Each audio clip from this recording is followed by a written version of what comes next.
The message appeared on my phone late in the evening, quiet enough that I almost ignored it. "Can we talk?" That was all it said. No explanation, no apology, just a question from someone who used to know exactly how to enter my life without knocking. For a moment, I stared at the name like it belonged to a different time. 6 months had passed since we ended things. Not with shouting or slammed doors, but with something slower. The kind of ending that happens when one person slowly realizes they've been shrinking themselves just to keep the peace. I didn't answer right away. Strangely, I didn't feel angry. That surprised me more than the message itself. Eventually, curiosity won. "Sure," I replied.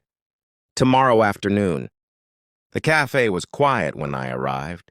The kind of place where conversations stay soft and no one really listens to anyone else. They were already there. Time had changed very little on the surface. Same posture, same careful smile when I approached. But something about it felt distant now, like looking at an old photograph of someone you once knew well.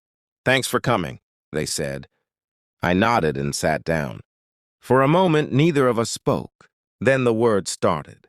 Slowly at first, then gathering pace. They talked about the past months, about realizing things, about mistakes. "I didn't understand what I had," they said eventually. "Not until you were gone." I listened. There was sincerity in their voice. I could hear it. But sincerity has a strange quality. It doesn't always arrive when it's still useful. They leaned forward slightly. "I've been thinking about us a lot," they continued, "and I keep coming back to the same question." I already knew what was coming. "Is there any reason we couldn't try again?" The question settled between us.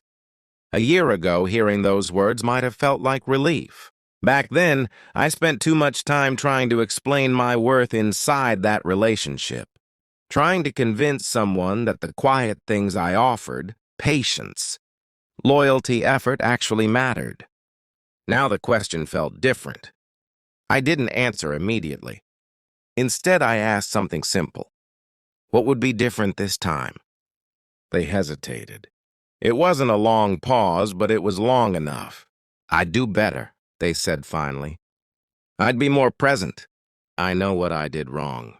I believed they believed that. But belief and change aren't always the same thing. I thought about the past. Not the arguments, but the smaller moments. The times I postponed my plans because they weren't convenient. The times I explained my feelings only to watch them drift past like background noise. It hadn't been cruelty, just indifference. And indifference can hollow out a person slowly.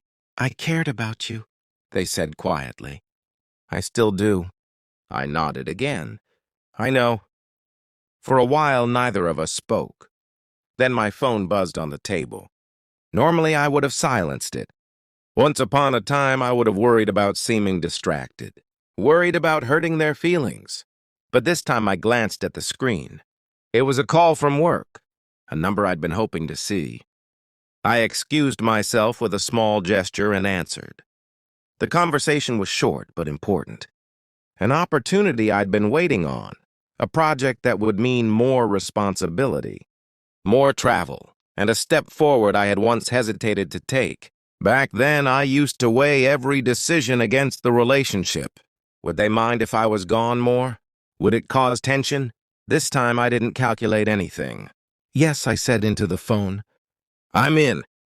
When the call ended, I placed the phone back on the table. They were watching me. "You took it," they said. "Yeah." "You didn't even think about it." I smiled slightly. "I did think about it. Just not in the way I used to." They looked down at their coffee. "I guess things really have changed." "Some things," I said.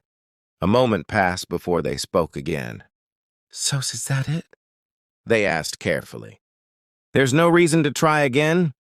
The question sounded softer now, less confident. I considered it honestly. "There was a time," I said slowly, "when one good reason might have been enough." They looked up.